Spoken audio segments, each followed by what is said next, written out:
We want to start with that. Accessibility. So one of the things that I have found myself being drawn to is providing food access to people who don't have access. So that's where my volunteerism and my being on the board of Vigils of LA comes in. Provide food as well as support and feed. So I do want to say that. There are food nutrition deserts.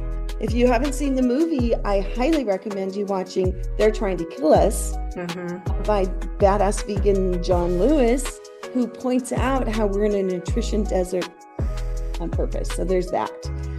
And what can we do about it now? Okay, get involved with programs or develop one yourself, or just get involved with buying food and bringing it to people who are in need, period. So that's that. That's that part. What else? Because I kind of got really in there. No, it's good.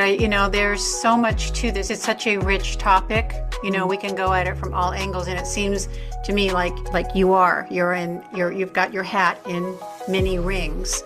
So I didn't want to miss out on that. Welcome to the Better Life for Animals podcast, where we amplify the voices of animal advocates, sanctuaries, and changemakers working toward a kinder, more compassionate world. Through powerful stories and expert insights, we shine a light on the efforts to rescue, protect, and advocate for animals. Be sure to subscribe wherever you're watching or listening. Every follower helps us reach more people. And support animal sanctuaries. Enjoy the conversation. Paige Parsons Roache is a full-time activist committing to protecting the planet, advocating for animals, and uplifting people. For the past 8 years, she has played a vital role at Unchained TV, where she serves as Director of Communications and Acquisitions, Producers, and on-camera host. Through her work, she amplifies powerful stories that promote vegan living, climate action, and compassionate lifestyles. Since 2018, Paige has been part of the Climate Healers team, advocating solutions that center on environmental healing through plant-based systems. She also serves on the board of Vigils of LA, helping to expand access to plant-based meals and education through community food banks and outreach efforts. Deeply involved in grassroots activism, Paige has worked with the Animal Save movement, including LA Animal Save and LA Fur Animal Save, attending vigils and bearing witness to the suffering of animals, a pivotal experience that moved her to become an ethical vegan. Most recently, she joined the plant-based treaty team as city campaigner, leading policy-focused climate campaigns to urge cities to commit to plant-forward initiatives that protect the environment and future generations. In addition to her advocacy work, Paige co-hosts Plant-Based in the Burbs and regularly appears on vegan panels, summits, and media programs. She brings passion, professionalism, and purpose to every project, helping people make that personal journey. Paige, welcome to the podcast. Thank you so much for doing this. Thank you so much for inviting me on. I appreciate it. And I'm excited to be in this journey with you. Excellent. Well, let's start with how you have witnessed animal suffering firsthand through LA Animal Save Vigils. And before becoming an ethical vegan, how did bearing witness change not just your diet, but your sense of self, purpose, and moral clarity? Well, I believe that so much of the information, it's true, is hidden from us. Yeah. So when my daughter came home at 13 years old, 10 years ago, and said she was going vegan, I was like, oh gosh, what does that even mean? How am I going to feed this child? She's so smart. How am I going to feed my son and my husband, who are, both athletes? How am I going to do this? And I started to look into what vegan food was, right? That's kind of how I got my start, was figuring out in the kitchen how to feed my child and not have to make too many meals. Let me just say that, like not make meals for everybody. So that was sort of my first foray. And then what happened is I watched Cowspiracy. And in Mm. Cowspiracy, what really struck me was the environmental impact of animals, animal products, to get animal products on people's plate. It struck me as a shocking amount of resources. So that was the first thing, being an environmentalist for over 40 years. I'm like, what? And then what happened is I went to an event. So I said I went vegan, and then I went to an event where I met Amy Jean Davis and their team with LA Animal Save and the Save Movement, Animal Save Movement. And they were talking about going to these vigils where they give water and kindness to pigs being transported from a farm, small farms, large farms, to the place by which it becomes the feedlot or the actual slaughterhouse. And what was startling when I heard this, they said the words Farmer John. And I was, that can't be the same Farmer John that are the hot dogs that I ate at Dodger games. Could it? Could that be the same bacon? Like, are they talking about the place where I grew up in California. So the bacon that we ate that was farmed and the sausage links. So I got to see this for myself. Like, it was too much to conceptualize. I'm a very um, tactile, in-person, experiential kind of individual. So I went in the middle of the night. I was shocked to see these baby pigs because apparently they're only 4 to 6 months old. They are ginormous. And the floodgates opened for me in compassion because I realized when I was 8 years old, I lived on a farm. My brother had a pet pig who would meet us at the bus stop. We would take a rickety bus. We were on the outskirts in Waverly, Tennessee, and the pet pig would meet us at the school bus because she loved my brother so much. Tricky. I'm like, whoa. And we used to tease him about the bacon and sausage. We were horrible kids, right? I mean, that's what kids do. They tease about anytime we ever ate ham or anything. Oh, that's your pig turkey. That's your pig turkey. We were terrible, my older brothers and I. Meanwhile, once I saw those pigs and looked eye to eye, I connected with their souls. I did. And I went, oh, what? Oh my gosh, we are doing this. Then I started learning about the millions and billions of animals that we're doing this to, the whole breed to feed system that exists on the planet. And I'm like, wait, this is not just happening in Los Angeles at this one place. This is happening around the world. It was shocking to me that I was hidden from the truth for all these years. It was shocking. 48 years old. I did not know this information. I did not know it. So then I started to unravel just my own personal responsibility because honestly, when I would be at events that I would see maybe, animal rights activists, certain groups or things with their signs and such, I'll guarantee you I went the other direction because I didn't want to face it. So I'm sure there was messaging, okay? But it's not what's on the billboards. Now we're doing our best to get the billboards out, right? But I Mm-hmm. never saw a billboard or I didn't see it. It wasn't enough to where it woke me up and startled me. I have a best friend who's been vegan for a long time, and she never really talked about this part. However, what I do remember her saying once, and this stuck with me when I looked at the piggies in their eyes, was, what do you think about all these people eating animals and ingesting their energy? Mm. And I was like, whoa. She said, do you think there's any studies? I don't know, but that's interesting to think about. So when I looked at these pigs in their eyes in the middle of the night, it was like 12:30 in the morning. It startled me and shocked me enough to say, I have to do something about getting this information out. I just have to. I don't know how. I'm not doing it. I'm not in media right now. I was a publicist, but then I was actually at that point, I was staying home with the kids, raising them and homeschooling them. Actually, my daughter was in middle school, my son was in high school, so I had some time on my hands. And then if I take you through to the next pivot and moment that's like boom, is I went to a veg fest.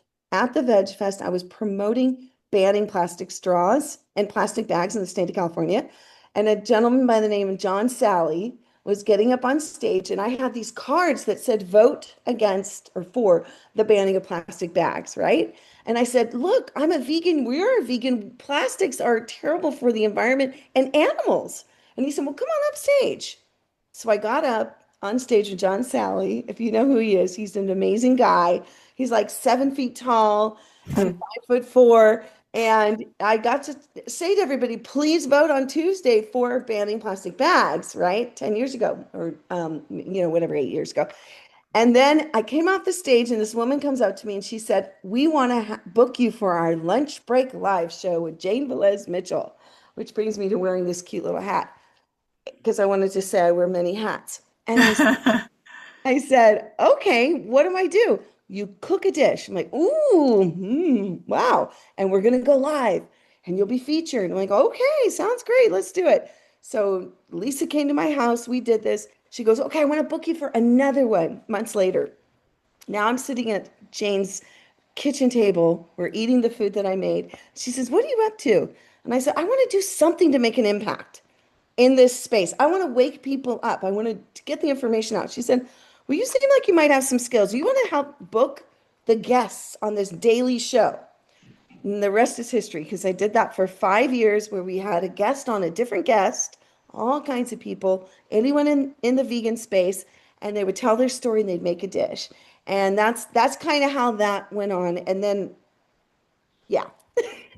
Well, that's brilliant because you're talking and yet you're showing them, and here's how you can make it happen because this is what you can eat.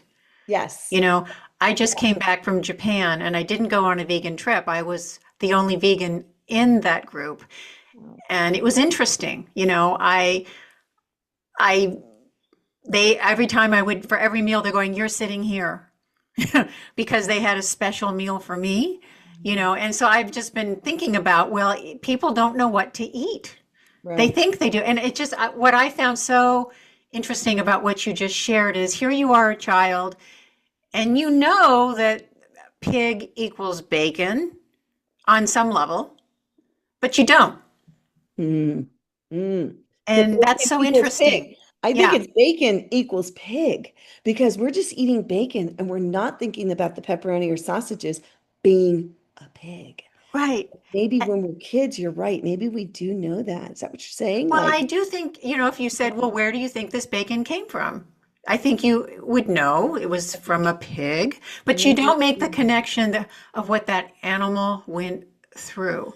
I don't think. And that's what people object to, which leads me to, my next thought, which is, so many people get upset with, these pictures that we put on social media because like you experienced at the vigil, they are suffering, and they don't want to see it. But it's like, I just struggle with this. It's like, yes, we need to be positive. Yes, we need to be hopeful. Yes, we need to show them alternatives, 100%. And how do I get their attention to want to do those things in the first place? Mm-hmm. And it seems like in your case, it was like I needed to see them.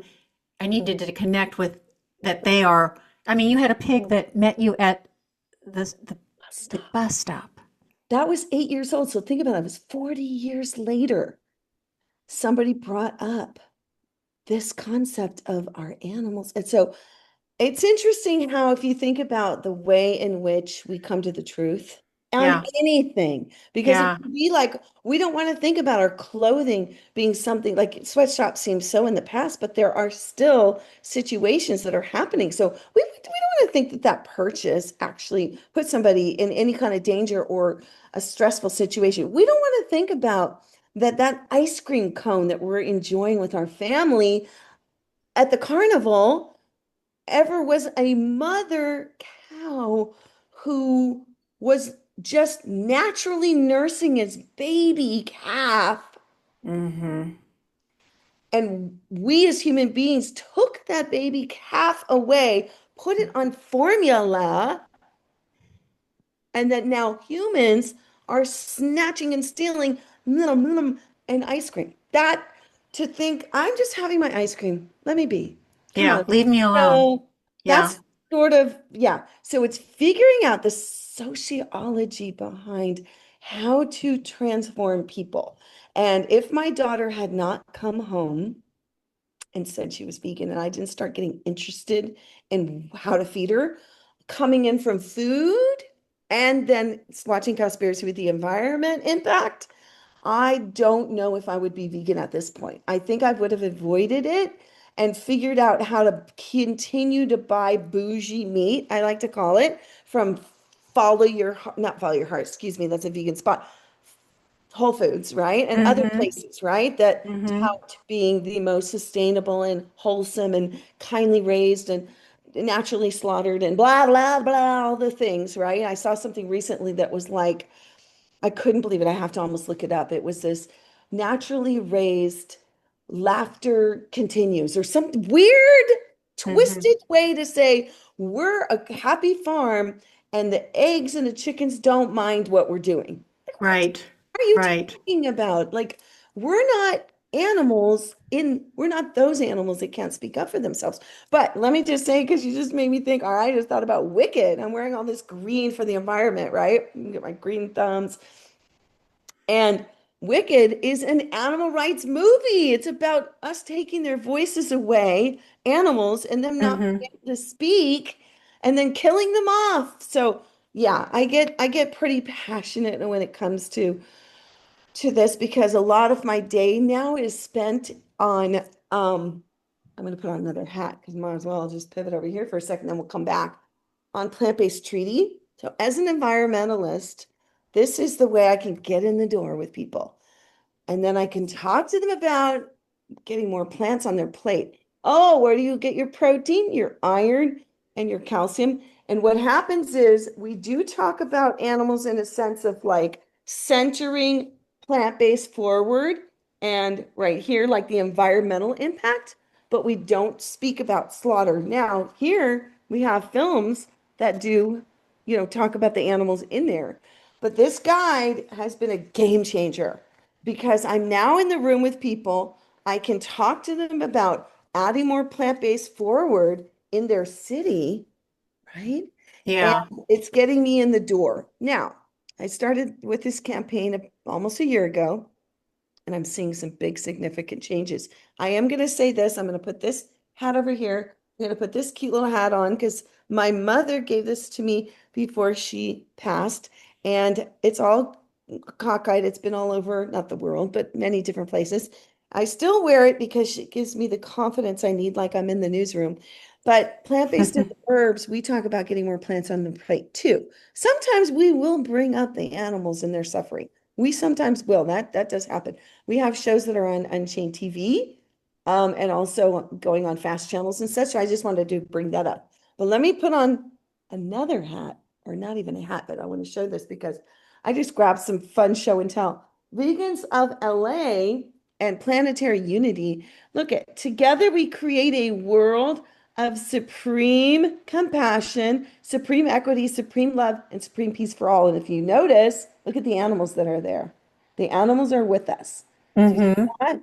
So a pig, a beautiful kitty cat, that's Gwenna there in the center, and a beautiful cow, right? I mean, that's just representing some of the animals, but we're with them. We're with them. Yes. So this is a food bank that we and food outreach. And then my last hat I'm just going to throw on is Support and Feed. And y'all can go look up Support and Feed. I'm a volunteer with Support and Feed. So I do food outreach. I just come from food outreach that's happening here in the city. So Support and Feed started by Billie Eilish and Phineas's mom, Maggie Baird, in a lockdown.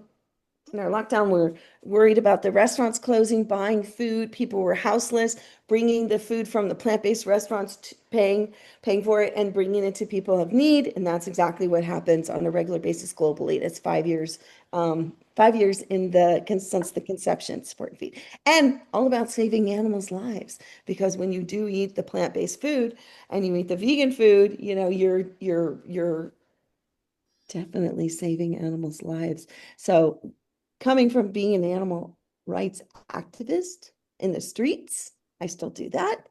And I also do these other aspects just to get me in the room to make the food system changes, right?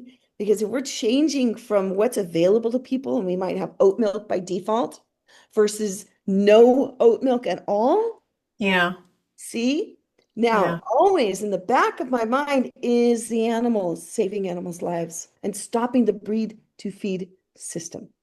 That's important because people don't realize how many billions of animals we are breeding into existence to then slaughter them and eat them. But what I'm noticing here, Paige, as we're talking, is that you have a very engaging and uplifting way about you that doesn't, it's not off-putting. You seem to attack it from all the areas, and yet you're not, I don't hear shame. I don't hear, you know, I still feel the invitation, which is, I'm told time and time again, is what people need. But I know that you're also involved, you know, not just in street level activism, but you're also, you know, part of policy campaigns, you know, like you just said, plant-based treaty. And so I'm just wondering, what do you believe drives deeper, more lasting change, and why? I want to say one thing, we're actually not calling it policy change at this point. We're just saying basically having people make the shifts in the city. So I just want to make that clear because Okay. there is that. But what has a moral lasting shift? Yeah. Yeah. I believe the willingness has to be there. I believe the willingness of people and putting the information in front of them to then deal with the willingness. Are they willing to look? So, you know, we may feel frustrated that our aunt, uncle, brother, sister, mom, dad, whoever, our neighbor hasn't gone vegan yet, right? Right. But someone else might come along and plant more seeds. That's the final seed for them to go, wow, it is hot. We are having extreme weather. Wait, are you saying plant-based is okay? Huh. Okay, I'll put some more plants on my plate. Then their granddaughter, who's learning about animal agriculture because maybe New Roots Institute is talking to her college class or something, and she comes to grandma and grandpa's house and says, "You know that like animals are tortured and they're Mm, abused for us to have their food products." right. Do you know that, grandma and grandpa? Well, no, I just thought that not even moms, cows were put on this planet to be milked for us. Well, no, that's not what's happening. And then the education happens. But we need to get people changing hearts and minds in any which way we can. I don't think there's one right way. And I will tell you, I've come to this after the 10 years and really 8 solid years of being an activist. Because the first year was exploratory. Second year, I was just like, wow, okay, I'm booking these cooking shows, you know, and I was like, okay, putting information out. But once I really got into it, I was like, wow, and booking Jane, her guests on her podcast and listening to every single podcast, listening to all of it. And then once we got into the lockdown, well, whoa. Oh, and also let me give a nod to Dr. Silas Rao, climate, Hmm. because he did a white paper that essentially we marched in the streets in downtown Los Angeles with the Youth Climate Save and Greta Thunberg and Jane Fonda, and they were talking only about fossil fuels. And Dr. Rao was saying, but you're not looking in the right direction. Animal agriculture is the leading cause. And it was Right. difficult for people to chew on that totally back then because what was being pushed out in the public was fossil fuels, fossil fuels. Well, look where we are now. How's that going? Yeah. How's that going? Going to the COP whatever 100. Yeah. Okay. You're still Yeah. discussing fossil fuels. Okay. And we're barreling towards, you know, what apparently is a ecological disaster with animals being killed off on a regular and because of us Right. going extinct at a rapid rate. And that's where he gets his information. I mean, he's a system analyst and he did the numbers from the IPCC and he basically said they're not accurate. The way in which they're accurate, the way in which they just what's the word? Just what am I trying to say? Put together the way they put it together, but they left out information. That's the point people need to realize. This 14.5, 15.8, animal agriculture, blah, blah, blah. He's saying, no, it's 98% by way in which he's also talking about the opportunity costs and so forth. So climate healers, go there, Dr. Rao. I can't do it justice. I But hear you. if you're literally shocked and you're like, she's full of it, go to climate healers and do your own research. Read the white paper. It's Yeah. been, journaled. It's written in journals. So anyway, that We, shocked me too. I realized, yeah, we've there's actually had the honor of having a doctor on the show, and I love his phrase about how it takes courage to be compassionate. Yeah. You're listening to Better Life for Animals podcast. Our mission is to amplify the voices of animal advocates, sanctuaries, and changemakers working toward a kinder, more compassionate world. But we can't do it alone. We need your help. First of all, go ahead and subscribe to this channel wherever you're watching or listening. And then get involved by visiting betterlifeforanimals.com. That's betterlifeforanimals.com. Be sure to check out our blog, learn more about incredible sanctuaries, and explore our book section, where 100% of net proceeds from book sales are donated to sanctuaries. Every action you take helps to make a difference. And remember, subscribe to this channel. And now, back to the show. If you're just joining us, we're speaking to Paige Parsons Roache, and this is Better Life for Animals. So, Paige, let's talk about, things like affordability, food deserts, and cultural acceptance, and how it shapes our strategies for, inclusive activism. okay. Well, let's see. Where do we want to start with that? Accessibility. So one of the things that I have found myself being drawn to is providing food access to people who don't have access. So that's where my volunteerism and my being on the board of Vegans of LA comes in. Mm-hmm. Provide food as well as support and feed. So I do want to say that. There are food nutrition deserts. If you haven't seen the movie, I highly recommend you watching They're Trying to Kill Us by badass vegan John Lewis, who points out how we're in a nutrition desert on purpose. So there's that. And what can we do about it now? Okay, get involved with programs or develop one yourself, or just get involved with buying food and bringing it to people who are of need, period. So that's that. That's that part. What else? Because I kind of got really in there. No, it's good.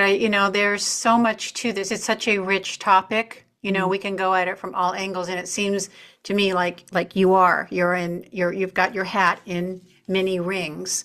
So I didn't want to miss out on that. One of the things we like to focus on this show a lot is about animal sanctuaries, because we feel it's the only real opportunity for people to see them, animals in their natural state, because we live in cities, and we, as you said, we use the word farm like it's a euphemistic place.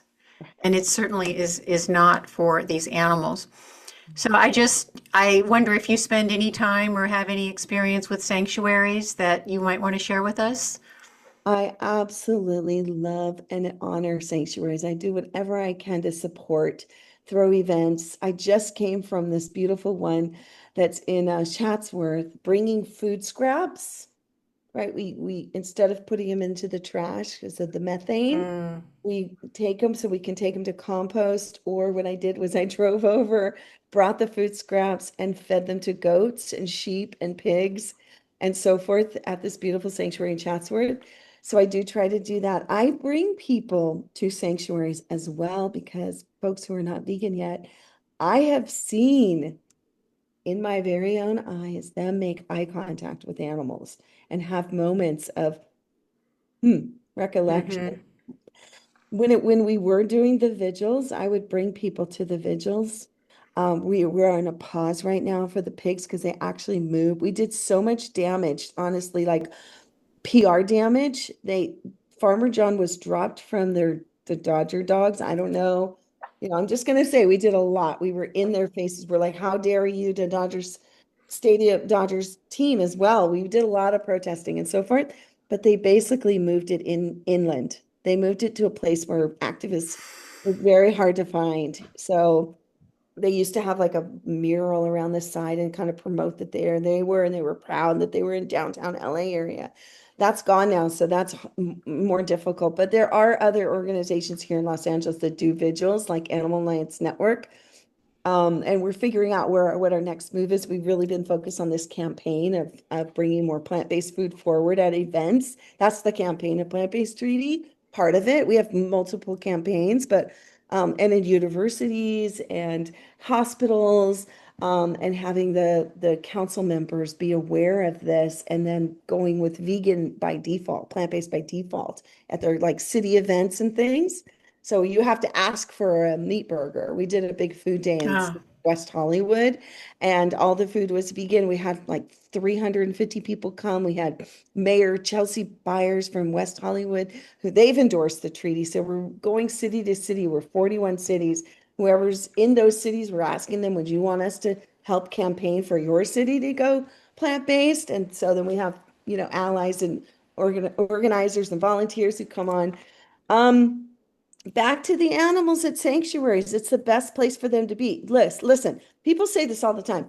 Well, how is this going to happen? How are you going to scale up plant-based? Well, look, it's already scalable. I went to visit in Costa Rica. There was a cattle ranch in Costa Rica a cattle ranch. They stopped put animals.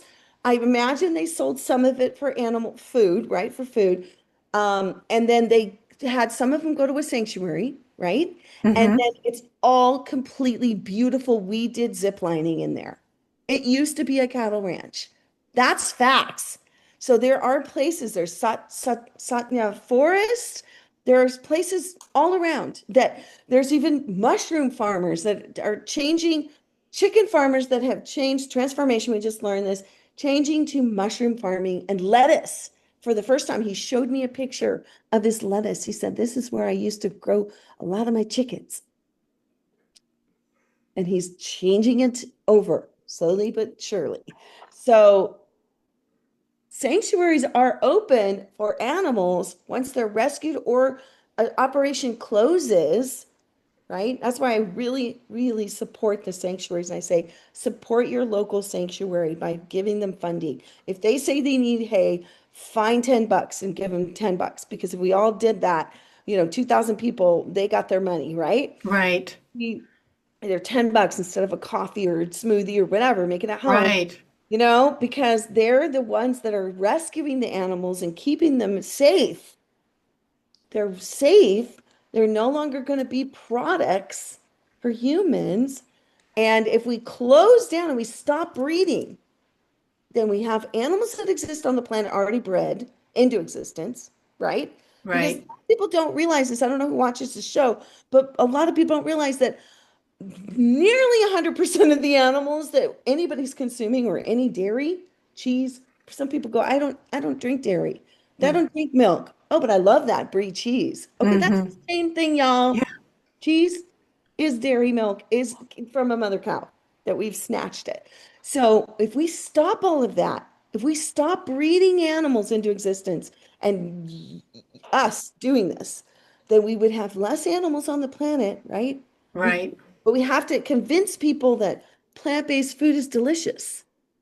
That's where I realize we might be stopping the breed to feed, but then they're going to the small bougie and they'll pay more, the regenerative. So we need to encourage them, that they teach them how to cook. And I feel like this guide right here that you can is a step in the right direction to say, look at this, look at how you can get all this. And then they go, how do I make it? Oh, so I'm going to stop eating chicken because I'm going to make something with tofu and it's going to taste good.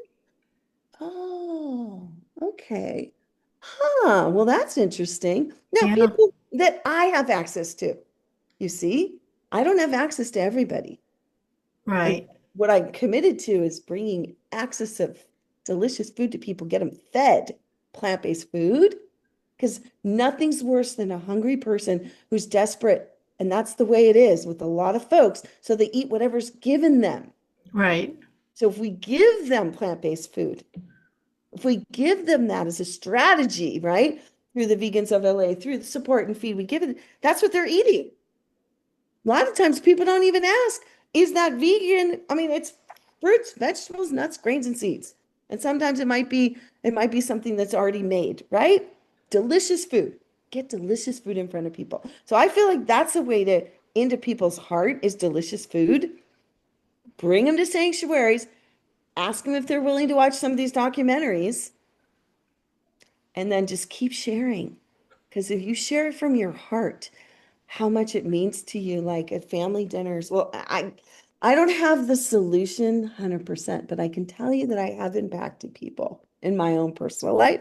I And know, I have no doubt. we all have. I mean, those of us that are speaking out, we have touched people. We planted seeds for sure. I know we did. I know we have, and I know we do. And so that's why I just keep going.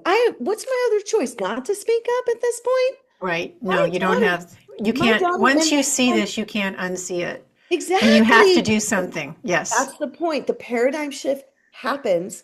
Yes. And if some people, though, they only eat the plant-based and then they don't have the paradigm shift, I got that. I got that. So then, it is important that we keep educating, because somebody was saying just the other day, like, okay, meatless Monday, how long do you think they stick with it? If they're told they need to eat plant-based for their health, but then they don't stick with it once they're healthy, quote unquote healthy. Yeah, they didn't get the animal part. They didn't get how it's unjust to animals that we keep breeding and putting them into existence.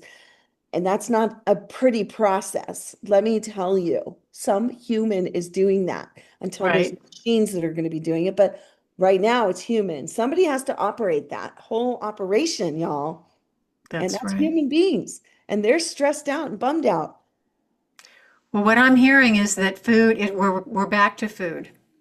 And it's, I always feel a certain amount of responsibility to make a tasty vegan meal, because I just feel like I better get this right, because I might not get another chance. They're already coming in thinking, I don't really want to eat this.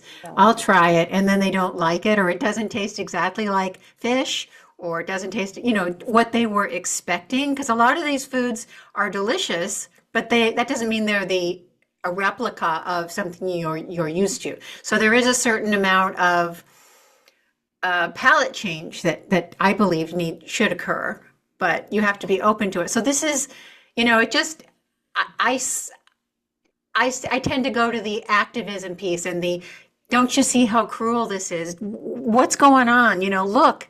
But what I'm hearing over and over again is, if people don't want to see that, they wouldn't want to participate in that if they felt they had the choice. So back to, let's show them how to eat compassionately. Yeah. And hopefully what'll stick with them is when we say, oh yeah, there's no dead animals on the plate. Like, dead animals? Yeah. No one had to suffer for this meal. Dropping some of those truths in a way that, again, I don't have all the right answers, and not everybody in my family's vegan, and they eat more plant-based for sure.